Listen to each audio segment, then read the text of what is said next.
बिस्मिल्लाहिर्रहमानिर्रहीम। मोहतरम नाज़रीन कराम, आज की इस वीडियो में मैं आपको बताऊंगा कि गर्मी के असर से बचने के लिए और लू से बचने के लिए कैरी और कच्ची अम्बी का शरबत कैसे बनता है। आइए देखते हैं।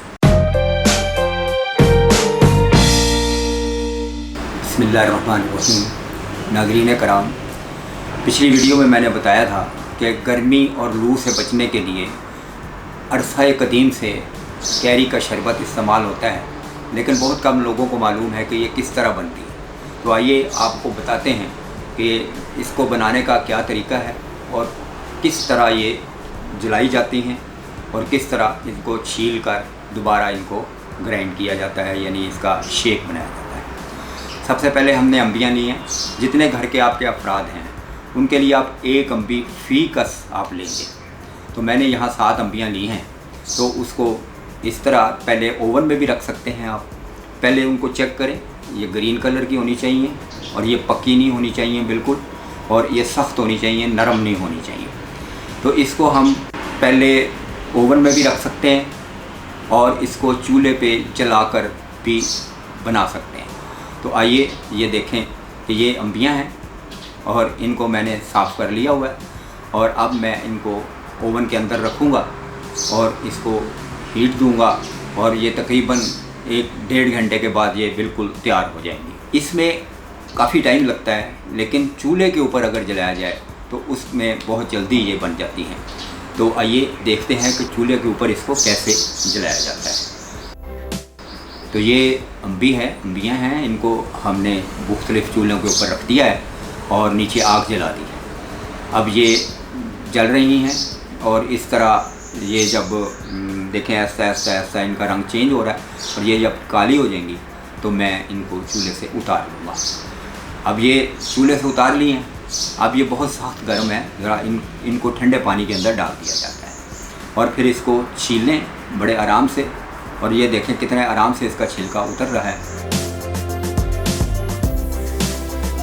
और छिलका उतारने के बाद इसकी काशें बना लें और इसको फिर उसके बाद ऐसा इसको इस तरह बना लें कि इसको हमने शेक बनाना है, लेकिन मिल्क शेक नहीं, समझ लो कि वाटर शेक बनाना है। तो इसको हमने ग्राइंडर में डाल दिया और उसमें चीनी आप हस्बे ज़ायक़ा भी डाल सकते हैं। मैंने इसमें तकरीबन 1.5 कप चीनी डाली है और इसमें 7 गिलास जो हैं वो शरबत के यानी जूस के बनेंगे। तो ये देखिए, ये तरीक़ाकार है।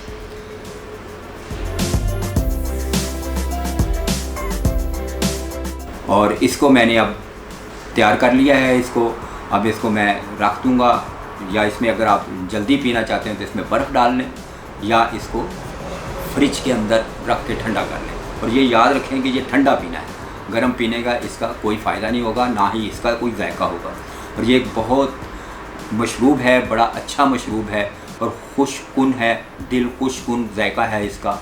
और ये आपको गर्मियों में ना आपके दिल की धड़कन तेज़ होगी, ना आपको गर्मी में वर्किंग करने में कोई ऐसा एहसास होगा कि आप बहुत ज़्यादा गर्मी में फिरते रहे हैं या गर्मी में घर में बैठे रहे हैं।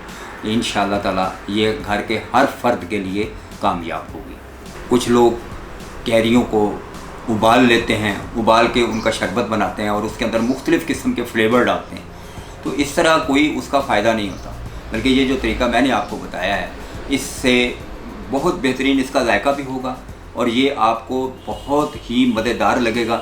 और ये सिर्फ यही नहीं कि इसका जायका अच्छा है, बल्कि ये इतनी मुफीद चीज़ है कि जिस साल आप गर्मियों में ये बनाकर पी लेंगे तो पूरी गर्मियों में आपको गर्मी की कोई बीमारी नहीं लगेगी, ना दिल की धड़कन तेज़ होगी और ना लू लगेगी और ना आप धूप में फिरते हुए परेशान होंगे।